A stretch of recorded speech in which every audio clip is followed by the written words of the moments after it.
Ingin cerita 3 kisah sebenarnya. Kisah yang pertama adalah dalam 2 bulan terakhir ini saya dilibatkan oleh pemerintahan Somalia. Saya melakukan Zoom meeting dengan para menteri di Somalia dan juga dari kepresidenan Somalia. Zoom meeting berkali-kali. Mereka ingin tanya bagaimana sih cara Indonesia itu mengatasi kelompok-kelompok teror dan ekstrim ini. Sementara kami, ini menurut Menteri Agama Somalia, sementara kami satu negara ini Pak, pahamnya sama Pak, penganut paham Wahabi Salafi, satu negara. Wallahi, ini saya cerita yang benar, kalau saya dianggap ngecap. Negara saya sama-sama Pak mengharamkan ucapan Natal, tidak boleh. Negara saya sama-sama mengharamkan musik. Ini di negara saya, pahamnya sama. Saya mewakili pemerintahan hanya memegang separuh Somalia. Pemberontaknya yang bernama Al-Shabaab juga punya keyakinan yang sama, memegang separuh lagi wilayah negara saya. Apa? Di mana? Kok mereka itu nggak pernah berhenti bertikai? Padahal fahamnya sama, manhajnya sama, ijtihadnya sama, alirannya sama, kitab-kitab tafsirnya sama. Irisannya di mana? Mereka saling mengkafirkan satu sama lain. Ini loh efek dari yang namanya paham al-wala wal bara. Siapa pencetusnya? Ibnu Taimiyah. Bantah saya. Kalau yang mau bantah, baca dulu kitab-kitabnya Ibnu Taimiyah. Mengapa Ibnu Taimiyah menulis ini? Mengapa? Ini yang di Zoom, tolong perhatikan. Ibnu Taimiyah hidup pada masa keruntuhan Bani Abbasiyah dari serbuan bangsa Mongol tahun 1258. Dan ketika itu Ibnu Taimiyah hidup pada masa periode peperangan orang Eropa dengan orang Arab Islam untuk memperebutkan Yerusalem. Ini kuncinya. Makanya kalau kita baca semua kitab-kitab Ibnu Taimiyah itu betul-betul selalu menggugah keterpurukan politik Islam pada masanya. Makanya kalau di TV saya sering bilang gini adik-adik, kita ini semua bukan penganut agama sebenarnya. Kita ini adalah penganut tafsir-tafsir agama. Maka kita kemudian semua berbeda-beda. Sesama agama Islam pun tafsirnya berbeda-beda. Makanya kita ini adalah penganut tafsir-tafsir agama. Kalau kalian tanya saya, Islam ini agamanya apa? Islam. Ada pertanyaan lanjutan, NU apa Muhammadiyah? Sunni apa Syiah? Belum bicara manhaj, belum bicara ijtihad, belum bicara mazhab. Syafi'ikah, Malikikah, Hanafikah, Hambalikah? Ini tafsir-tafsir semua. Sesama Islam, sesama Syafi'i, sesama NU pun masih ada yang satu pengusung khilafah, yang satu bukan. Ini tafsir lagi. Ini loh. Makanya kemudian kita itu, saya sering sekali saya berbicara di media ini, janganlah kemudian kalian mengklaim kebenaran-kebenaran itu. Karena Allah itu betul-betul menekankan dengan cetak tebal dalam Al-Quran itu, bahwa saya menciptakan manusia ini dalam segala perbedaannya, baik bersuku-suku, berbangsa-bangsa, dengan tafsir-tafsirnya, beragama yang berbeda, dengan konsep lita'arofu. Ini loh, lita'arofu itu apa? Saling mengenallah kalian, berinteraksilah kalian dengan segala perbedaannya. Perbedaan ini sunnatullah. Adik yang tidak pakai hijab, Islam. Hindu, saya tahu dia Hindu nggak pakai hijab karena dia itu lahir dari orang tua beragama Hindu. Yang di depannya kan pakai hijab karena lahir dari orang tua beragama Islam. Ini takdir-takdir kelahiran dan keimanan itu tidak bisa dipisah begitu saja, Dek. Lalu kalau kalian merasa paling benar, mengklaim paling kebenaran itu ada di pihak saya, kalian akan belajar tentang kebencian dan perbedaan itu dan kalian melawan sunnatullah. Ini loh yang kita ingin gugah hari ini, kenapa saya harus datang ke sini. Dan semua klaim-klaim kebenaran, hegemoni kebenaran itu kemudian datang berlipat-lipat, berlapis-lapis dengan kepentingan-kepentingan politik. Makanya kemudian ajaran-ajaran Ibnu Taimiyah itu diimplementasikan dalam gerakan-gerakan kemerdekaan Saudi dari cengkraman Kekaisaran Ottoman pada zamannya. Lalu kemudian keterpurukan politik Islam di Mesir dijadikan juga sebagai acuan-acuan oleh Said Qutb dalam Jahiliyatul Qarnil dari Fidhilalil Quran dan juga Malim fil Thariq. Dari situ kemudian berkembang, ditulis oleh Muhammad Qutb dengan Jahiliyatul Qarnin Isrin. Ditulis ulang oleh Al-Qaradawi, Ayman Al-Zawahiri, diimplementasikan oleh Osama bin Laden, oleh Abu Bakar Naji dalam Idarat At-Tawahhus, kemudian semua bergulung-gulung dengan kebencian-kebencian dan brutalitas. Itulah yang menciptakan teror itu. Lalu ada pertanyaan, Pak, Wahabi Salafi itu kan tidak mengajari kita tentang kekerasan. Iya dek, memang iya. Memang iya, di situ tidak mengajarkan kekerasan. Tapi lihat produk akhirnya. Yang ditahan oleh Densus hari ini sama usul fikihnya dengan orang-orang yang diyakini dari Wahabi Salafi itu. Kalau kalian mengharamkan musik, teroris yang dipenjara hari ini juga mengharamkan musik. Nih, kalau kalian mau tahu, yang kalian haramkan pajak dan perbankan dan sebagainya itu, teroris yang ditangkap Densus juga pemahamannya sama, pemahaman fikihnya sama. Ini loh, kalau kalian itu sekarang tidak mau menyanyikan lagu Indonesia Raya, hormat bendera dan sebagainya, mengharamkan wayang dan sebagainya, itu loh, teroris yang dipenjara itu juga sama. Ini kisah yang pertama tentang Somalia. Somalia hari ini tidak berhasil menenteramkan rakyatnya karena saling mengkafirkan satu sama lain dengan tafsir-tafsir agama yang sama.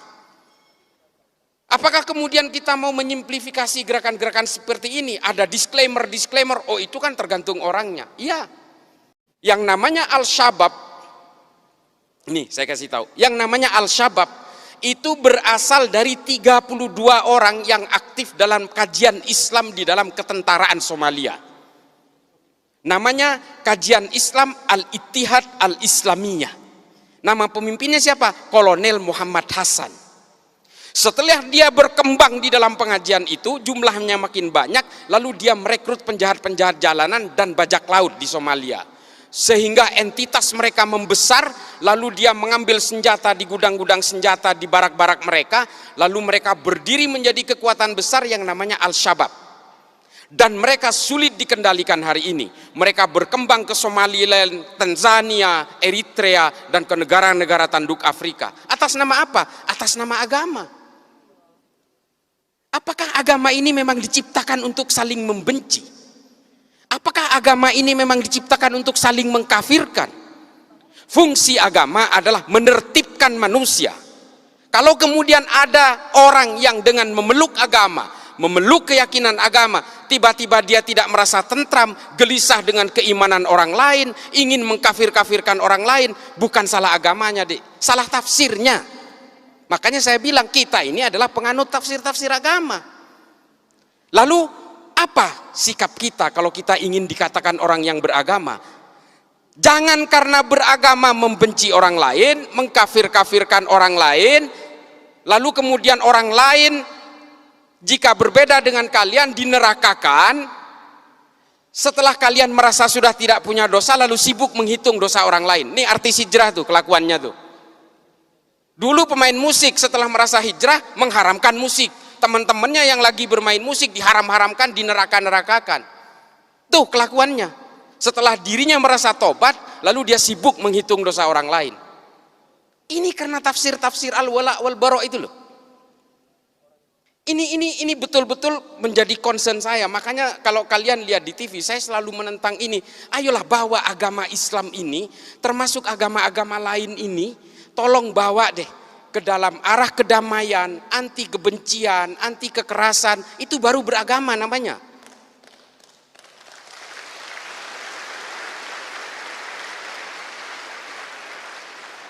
Memang terrorism has no religion. Terorisme tidak ada agamanya. Semua agama punya potensi untuk melahirkan terorisme dan kekerasan. Semua agama, bukan hanya Islam, Dek. Cuma kenapa saya concern kepada agama Islam? Satu, Islam itu adalah agama yang paling banyak dipeluk oleh manusia Indonesia hari ini, dan saya sendiri Islam. Di India terorisnya orang Hindu deh, Bharatiya Janata garis keras. Di Myanmar siapa terorisnya? Orang Buddha deh. Namanya Asin Wiratu. Apakah di Jerman itu ada teroris? Ada, Protestan. Namanya Baader-Meinhof, nama kelompoknya. Apakah di Amerika tidak ada teroris? Ada deh, namanya White Supremacy, Ku Klux Klan, FARC, Antifa. Tidak ada teroris Islam di sana, itu sedikit. Makanya yang nyerang 9/11 itu dari Saudi semua. Saya ada di sana waktu itu. Saya tinggal di Amerika kurang lebih 6 tahun. Ketika 9/11 saya tinggal di sana.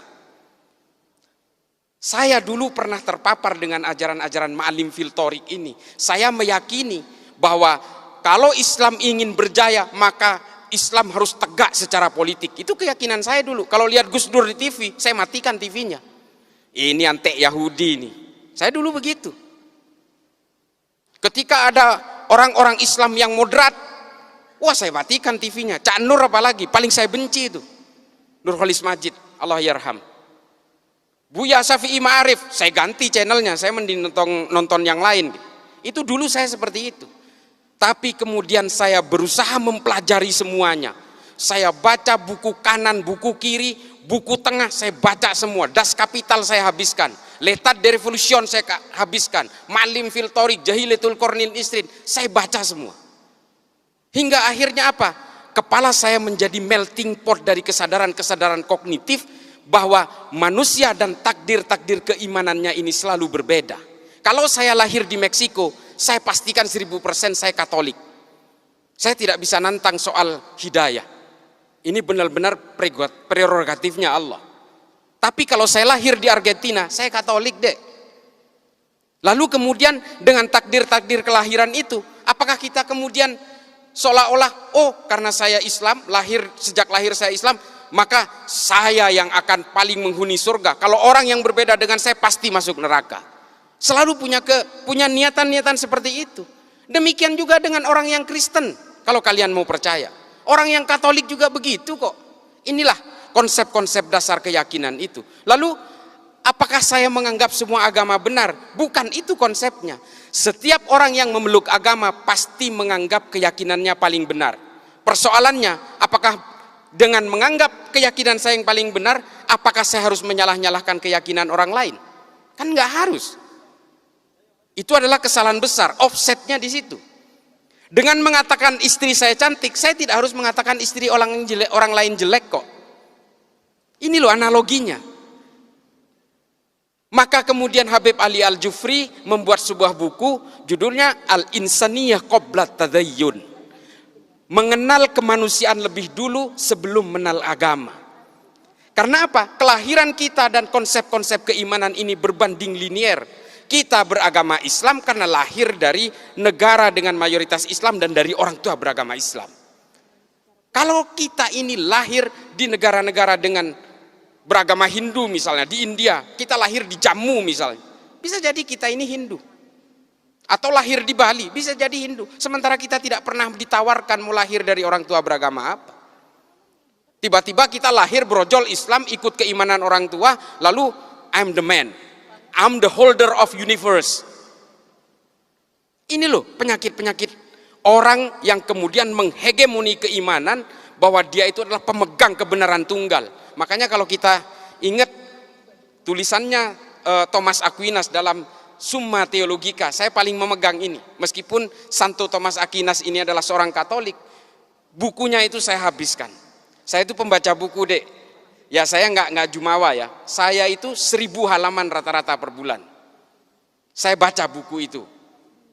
Makanya saya merasa I'm feeling free. Saya merasa merdeka dengan berbagai bacaan yang saya baca ini. Saya betul-betul tidak terbolgol oleh keyakinan-keyakinan sepihak. Kata Thomas Aquinas apa? Hominem unius libri. Saya paling takut kalau ada orang baca satu buku lalu dianggap ini adalah kebenaran paling mutlak. Ini loh, bahaya sekali. Kemudian yang saya kisahkan kedua adalah ketika kemarin Densus melakukan penangkapan di Poso sebanyak 22 orang secara serentak di semua sekitar Poso, ada Tojo Una-Una, Ampana, dan juga di kota Poso, ada salah satu anak muda yang saya wawancarai, saya interogasi. Umurnya belum genap 17 tahun. Dia ditangkap karena dia ingin melakukan aksi teror, melakukan latihan-latihan militer untuk naik ke Gunung Biru menggantikan kelompoknya Ali Kalora yang sudah dihabisi. Nah, dari hasil interogasi itu adalah dia ini siswa SMA 1 Poso.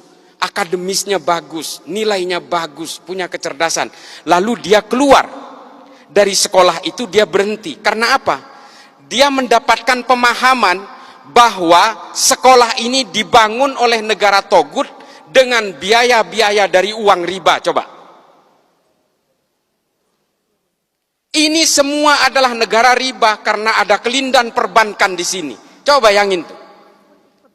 Ini kasus yang pertama. Kasus yang kedua, ada seorang mahasiswi Gunadarma yang dia meyakini bahwa karena bank itu adalah riba, lalu semua ini menjadi riba, termasuk jalan aspal yang melibatkan bank, gaji pegawai negeri yang melibatkan bank, sehingga menurut dia KTP pun itu adalah benda haram.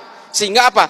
Dia merasa mengalami keterjepitan sosial, lalu dia nyerbu ke Mabes Polri, bawa airsoft gun, dia bunuh diri di situ, minta ditembak. Namanya Zakiyah Aini, tahun 2020. Temuan-temuan seperti ini kemudian saya mengambil kesimpulan adalah bahwa paham-paham yang seperti ini pada akhirnya memberikan kita kepada dua pilihan. Either kita menjadi orang munafik atau menjadi kita manusia-manusia yang sempit. Ini waktunya. Ya, ini kesimpulan saya. Kesimpulan saya itu pada akhirnya adalah kita betul-betul harus mempelajari agama itu secara komprehensif. Kalau kita mengharamkan bank, jangan naik pesawat, siapapun. Tidak ada maskapai penerbangan yang membeli lunas pesawat itu. Semuanya nyicil, pakai bunga dek. Jangan naik haji, naik pesawat. Jalan kaki aja. Janganlah kita jadi orang yang hipokrit, yang munafik, mengharamkan sumbernya dari hulu sampai hilirnya kemudian merasa dihalalkan. Ini jangan sampai seperti itu. Konsep usul fikih itu adalah tabi'ut tabi'un. Kalau di atasnya haram, di hilirnya pasti haram. Kalau di atasnya halal, di bawahnya belum tentu halal, bisa jadi haram. Legen, tua, cuka. Halal, haram, halal. Tapi kalau di atasnya haram, ke bawahnya haram semua. Bir sepakat, kita haramkan. Bir ya. Kalau kalian jadi tukang parkir di pabrik bir, haram juga penghasilannya. Itu loh konsep usul fikih. Kalian kalau ingin mengharamkan bank konvensional, apa yang kalian kenakan ini semua melibatkan bank. Kalian akan menjadi munafik semua. Lalu, apa antisipasinya? Darul Iftah Majelis Ulama Mesir kemudian menghalalkan bank-bank konvensional ini. Dengan alasan, riba kita betul-betul mengharamkan itu. Allahu ahallal bai'a wa harrama riba. Jelas. Tapi apakah bank konvensional masuk kategori riba? Ini yang diredefinisi ulang. Hukum perbankan itu diharamkan ketika produknya belum ada di abad pertengahan. Ini loh yang perlu redefinisi itu. Yang terakhir, maaf. Yang terakhir adalah pada intinya adalah apapun keyakinan kalian, tafsir kalian, agama kalian, satu kuncinya. Ini yang disebut dengan moderasi beragama. Kalau kalian meyakini bahwa Tuhan itu satu, yang Islam nih, yang Islam.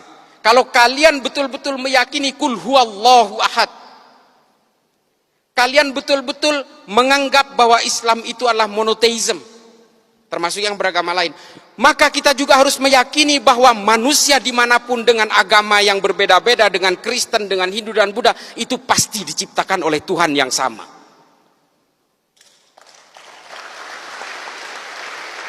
Ini tolong kalian rekam. Kalau kalian ini diciptakan oleh Tuhan yang sama, lalu untuk apa kalian itu bertikai dengan keyakinan dan keimanan itu? Itu loh kuncinya. Itu yang disebut moderasi beragama. Moderasi beragama ini bukan sekuler, bukan liberal, bukan. Tetaplah kalian dengan keyakinan-keyakinan agama dan tafsir-tafsirnya itu. Satu saja, jauhi kebencian, jauhi kekerasan, jaga nama baik agama masing-masing, supaya apa? Supaya agama kalian ini tetap menjadi daya tarik. Kalau agama kalian ini lebih identik dengan kekerasan, kebencian, caci maki dan sebagainya, jangankan orang yang berbeda agama yang mau tertarik dengan agama kamu, orang yang seagama dengan kamu aja bisa saja meninggalkan agamanya.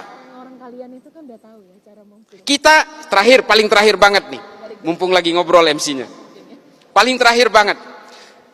Kita selalu mencatat bahwa ada orang non-Islam masuk Islam. Oh, kita girang banget. Sinead O'Connor masuk Islam. Wah, keren. Marcel Siahaan masuk Islam, keren. Kita hanya menghitung secara statistik orang non-Islam yang mengkonversi agamanya ke dalam agama Islam. Tapi kita tidak pernah mencatat orang Islam yang keluar dari Islam, tidak pernah ada prosesinya, tidak pernah ada statistiknya. Karena KTP-nya tetap Islam, tapi dia sudah menjadi agnostik atau menjadi ateis. Kenapa? Karena Islam selalu digambarkan dengan kekerasan-kekerasan dan kebencian, membid'ahkan satu sama lain, mengkafirkan satu sama lain, sehingga hidupnya seperti pepat dan sempit. Agama bukan tujuannya untuk itu. Agama itu adalah melonggarkan berbagai isi batinnya tanpa menghilangkan konsep-konsep teologisnya, tanpa menghilangkan kehausan spiritualnya. Gitu ya. Terima kasih banyak. Ini agak sedikit ini. Mudah-mudahan ini bisa menjadi manfaat. Kurang lebihnya mohon dimaklumi karena saya yang fakir ilmu ini. Terima kasih. Assalamualaikum warahmatullahi taala wabarakatuh.